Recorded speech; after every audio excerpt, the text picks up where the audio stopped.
48 घंटे हो गए अनवारुल काकड़ साहब को वजीर आजम बने। वो काबीना ही नहीं बना रहे। हम बगैर कैबिनेट के मुल्क चला लेंगे। पाकिस्तान कोई ऐसा मुल्क थोड़ी है जो वजीर खजाना के बगैर चल सके। ना आपने वजीर खजाना लगाया, ना वजीर खारजा लगाया। आप जो है अकेले ही मुल्क चलाने के चक्कर में बंदे को रात को पता लगता है वो सुबह वजीर आजम बन रहा है। आज रात पेट्रोलियम की कीमतों ने बढ़ना है, वजीर पेट्रोलियम ही नहीं है। हफीज शेख वजीर खजाना आ रहे हैं, हफीज शेख नहीं है, वो तो अलाना साहब आ रहे हैं। तो एक तो मैं ख्याल है काकड़ साहब को थोड़ा होश के टीके लगाने पड़ेंगे। वो एस्टैब्लिशमेंट को तो 3 महीने से पता था कि उन्होंने इस मुल्क में निगरान हुकूमत लानी है। 1 साल से पता था। ये मुल्क के साथ GHQ का खेल खेल रहा है। शाह महमूद कुरैशी साहब तो मेरे मन लोगों को बेवकूफ बनाने का काम करते हैं ना पीरी मुरीदी में। इलेक्शन जो है वो नवंबर की बजाय फरवरी में होते हुए नजर आ रहे हैं। अस्सलाम वालेकुम, मुझे कहते हैं सोबिया अशरफ और आप देख रहे हैं प्रोग्राम अंदर की बात मुजम्मिल सोहरवर्दी के साथ।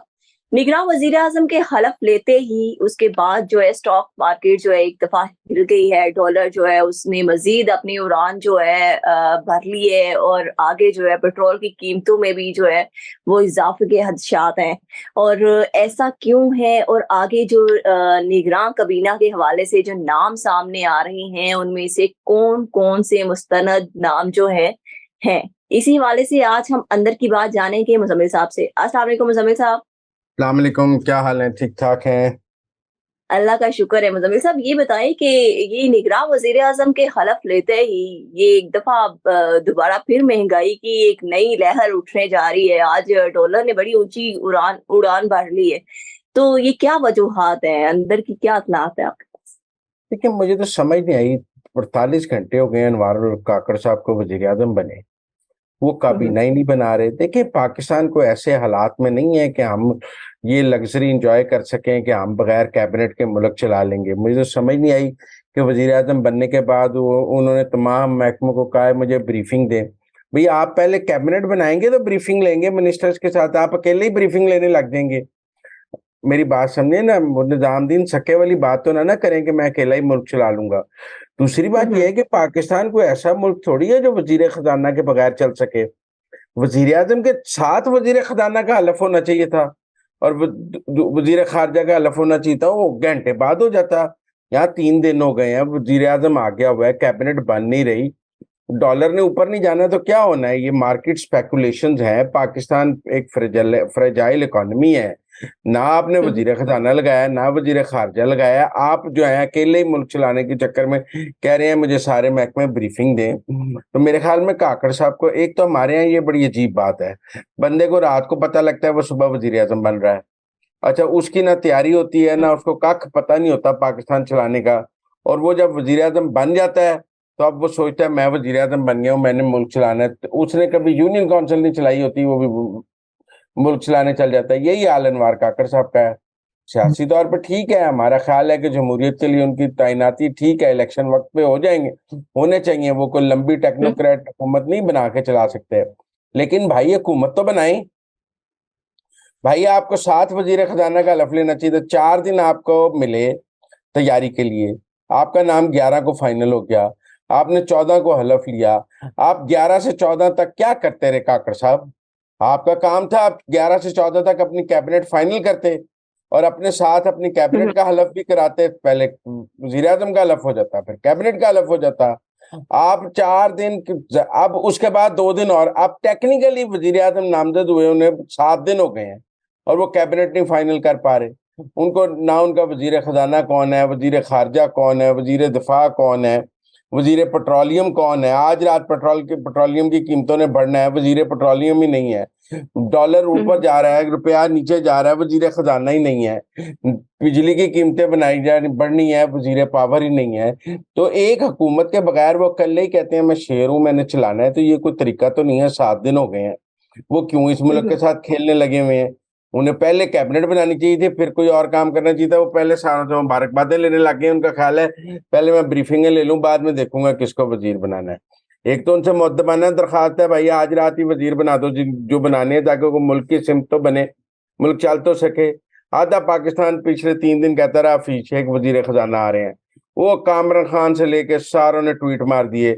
आज ट्वीट मार दिया हफीज शेख नहीं है, वो तो अलाना साहब आ रहे हैं। भाई अनवार काकड़ साहब, आप 11 तारीख को नामजद हुए। आपको 12 तारीख को फैसला करना चाहिए था कि आपका वजीर खजाना कौन है। 13 को फैसला कर लेते, 14 को हलफ लेते, 7 हलफ ले लेता। आपको नहीं पता पाकिस्तान की माशी हालत क्या है? हम वजीर खजाना के बगैर नहीं चल सकते, हमारे बहुत से माशी मामलात हैं। आपने मुल्क जो है बगैर वजीर खजाना के चलाना शुरू कर दिया है। तो एक तो मेरा ख्याल है काकड़ साहब को थोड़ा होश के टीके लगाने पड़ेंगे, उन्हें थोड़ा बताना पड़ेगा कि भाई ये आपका कोई बलूचिस्तान की सरदारी नहीं है कि आपने अकेले ही कबीले की सरदारी करनी है। वैसे तो वो सरदार है नहीं, लेकिन दूसरी बात यह है कि मुल्क चलाने का एक निज़ाम है। तो साहब और आप वो जो कह रहे हैं, established- हो सकता है उन्हें जो है पूरी इत्मीनाद हो कि उन्हें एस्टेब्लिशमेंट का आशीर्वाद हासिल है। भाई एस्टेब्लिशमेंट ने भी तो कोई हुकूमत बनानी है कि नहीं बनानी है? बगैर हुकूमत के एस्टेब्लिशमेंट ने मुल्क चलाना है? मैं चले काकड़ साहब को कम जिम्मेदार ठहराता हूँ। वो एस्टेब्लिशमेंट को तो 3 महीने से पता था कि उन्होंने इस मुल्क में निगरान हुकूमत लानी है, 1 साल से पता था। सब कह रहे हैं एस्टेब्लिशमेंट का बंदा निगरान वजीर आजम बन गया है। एस्टेब्लिशमेंट के बाद काबीना नहीं है, कहाँ है वो काबीना? GHQ में छुपा के रखी हुई है। भाई उसे हलफ दें क्या? किसी दिन अफीशे का नाम अंदर डाल देते हैं, फिर बाहर निकाल लेते हैं, कभी जिलानी का नाम अंदर डाल देते हैं, कभी बाहर निकाल लेते हैं, कभी मोहम्मद अली दुरानी का नाम अंदर डाल देते हैं, कभी आबद मीर का डाल देते हैं, फिर उसका निकाल देते हैं, फिर उसका डाल देते हैं। ये मुल्क के साथ GHQ का खेल खेल रहा है। भैया आपने जो कैबिनेट फाइनल की हुई है, आपकी चल रही है इस मुल्क में, हम आप मानते हैं आपकी चल रही है, चलाएं, कैबिना को हलफ दें ताकि मुल्क चल तो सके। ये क्या आपने अकेला वजीर आजम 3 दिन से बिठाया हुआ है कि हम मुल्क चलाएंगे? आपने GHQ से मुल्क चलाना है। अगर GHQ से भी चलाना है तो एक एक लेफ्टिनेंट जनरल को एक एक वजारत देते हैं, जैसे कोर दी होती है, ताकि हमें पता तो लगे मुल्क का वजीर खजाना कौन सा लेफ्टिनेंट जनरल है, वजीर पेट्रोलियम कौन सा लेफ्टिनेंट जनरल है। यहाँ उनकी जगह किसी सिविलियन को लगा दें। ना किसी को, वो कहते हैं ना लगाने देते हैं, ना लगाते हैं, ना लगाने देते हैं। तो एक तो काबीना बननी चाहिए, और ये जो ताखीर हुई है 3 दिन की, ये और 11 से 14, मैं समझता हूँ इसने पाकिस्तान को नुकसान पहुंचाया है। पाकिस्तान ऐसे हालात में नहीं है कि हम 7-7 दिन हुकूमत के बगैर कर चल सकें। उन्होंने 9 तारीख को असेंबली तोड़ दी थी, 9 तारीख को मुल्क का वजीर खजाना खत्म हो गया था। आज मैं और आप 15 को बात करें, 9 से 15 तक मुल्क का कोई वजीर खजाना ही नहीं है। तो लिहाजा इसलिए मेरी शोबिया आपके जरिए, क्योंकि आपके वाकिफ हैं अनवार काकड़ साहब, मैं आपको कहूंगा कि आप आज प्रोग्राम के बाद उनको मैसेज करें फौरी तौर पे कि वो निगरान काबीना को लगा दें और मुल्क के साथ मजीद खेल ना करें। मतलब साहब मेरा ख्याल है आप ज्यादा करीब बैठे हुए हैं, वहां पे आप इस्लामाबाद में हैं, आप वहां से उनको मैसेज भिजवाएं, वो जल्दी नहीं पहुंच नहीं जाएगा। ये आजकल नहीं। वैसे भी नेटवर्क का बड़ा इशू है। अच्छा मुझे ये बताएं कि आज शाह महमूद कुरैशी ने कहा है कि अनवारुल हक काकर जो है वो एक नेक शगुन का काम स्टार्ट करें अपने इस वजीर आजम की हलफबरदारी का, और जो खवातीन है उनको जरा पीटीआई की खवातीन जो है उनको रिहाई दे दे। तो ये क्या ये करना चाहिए वो दे ही नहीं अनवारुल सकते, हक काकर? उनका अख्तियार ही नहीं है। उनका क्या अख्तियार है? अदालत ने रिहाई यानी देनी है, शाह जमानत महमूद देनी है। कुरैशी साहब मैं हर बड़ा जगह पे। शाह महमूद कुरैशी साहब तो मेरे मतलब लोगों को बेवकूफ बनाने का काम करते हैं ना, पीरी मुरीदी में। आप मेरी बात समझें कि मुल्क के वजीर आजम के पास क्या अख्तियार है कि मेरा मतलब है एक आदमी एक पर्चे में गिरफ्तार है, क्या वजीर आजम उसको रिहा कर सकता है? को अदालत रिहा कर सकती है?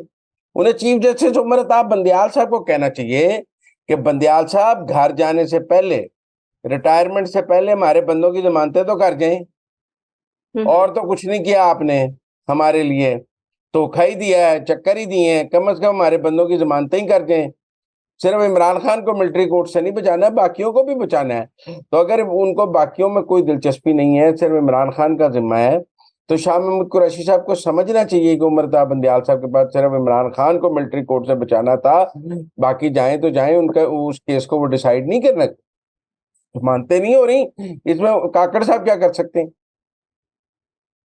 अली अफजल शाही को कहें, मुर्शद पाक पंजाब के जिनके जिनके ससुर चीफ जस्टिस हैं, मुर्शद पाक को कहें कि पीटीआई के लोगों की जमानतें नहीं हो रही, आपने सिर्फ इमरान खान की जमानतें थोड़ी लेनी है, इन खवातीन की भी लेनी है। तो जाके मुर्शद पाक अली अफजल शाही साहब से दरखास्त करें, शाह महमूद कुरैशी साहब, और बंदियाल साहब से कहें, मुजाहिर अली नकवी साहब को बताएं कि ट्रक पहुंच रहे हैं पर जमानतें नहीं हो रही, ट्रक पे ट्रक पहुंच रहा है लेकिन जमानतें नहीं हो रही। तो उनको बताएं।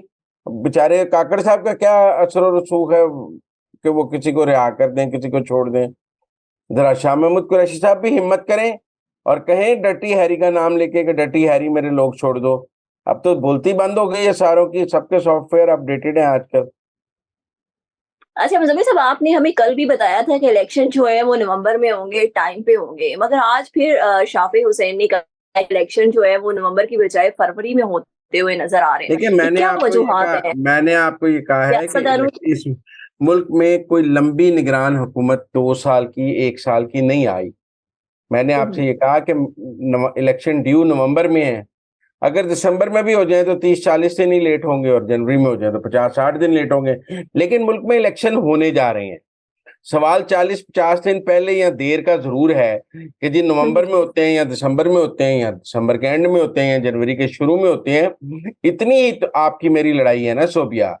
तो लेकिन लड़ाई ये तो कंसेंसस है मेरा और आपका कि मुल्क में इंतखाबात होने लगे हैं और काकड़ साहब को 2 साल ये मुल्क नहीं चला सकते। वो तो एक हफ्ता नहीं सही तरह चला पा रहे, उन्होंने 2 साल क्या चलाना है। तो इसलिए मुल्क में इलेक्शन तो होने जा रहे हैं और मुझे लगता है जल्द से जल्द इंतखाबात कराने की बात की जाएगी। इलेक्शन कमीशन ने कल इजलास बुलाया है, मुझे उम्मीद है कि अगले 2-4 दिनों में वो एक वाज़ेह शेड्यूल के साथ सामने आ जाएंगे जिसमें इलेक्शन की डेट भी होगी। ठीक हो गया। अच्छा मुज़म्मिल साहब, जाते-जाते पहले भी जब एहसान को गिरफ्तार किया गया तो उन्हें पूरे पाकिस्तान की सैर कराई गई। तो अब भी जो है वो उनको एबटाबाद से जो है गिरफ्तार किया गया और आज एबटाबाद पुलिस ने उनको क्वेटा पुलिस के हवाले कर दिया है। तो क्या दोबारा जो है वो उनको पूरे पाकिस्तान की सैर कराई जाएगी? अब हालात वो नहीं है, पहले पूरे पाकिस्तान की सैर जो है ना वो 8 दिन में मुकम्मल हो गई। अब पूरे पाकिस्तान की सैर 8 दिन में मुकम्मल नहीं होगी। वैसे भी उन्हें लाहौर पुलिस मांग रही है क्वेटा पुलिस से और वो उनको कोर कमांडर के हमले में मिलिट्री कोर्ट में बुक कर देंगे। मेरा नहीं ख्याल पूरे पाकिस्तान की सैर कराई जाएगी। ये क्वेटा से लाहौर आ जाएंगे और यहाँ मिलिट्री कोर्ट में कोर कमांडर के हमले वाले केस में मिलिट्री कोर्ट में बुक हो जाएंगे। Thank you so much Muzammil साहब कि आपने हमें अंदर अंदर की खबरों से बाखबर किया। इसके साथ ही मुझे इजाज़त दें। अल्लाह हाफ़िज़।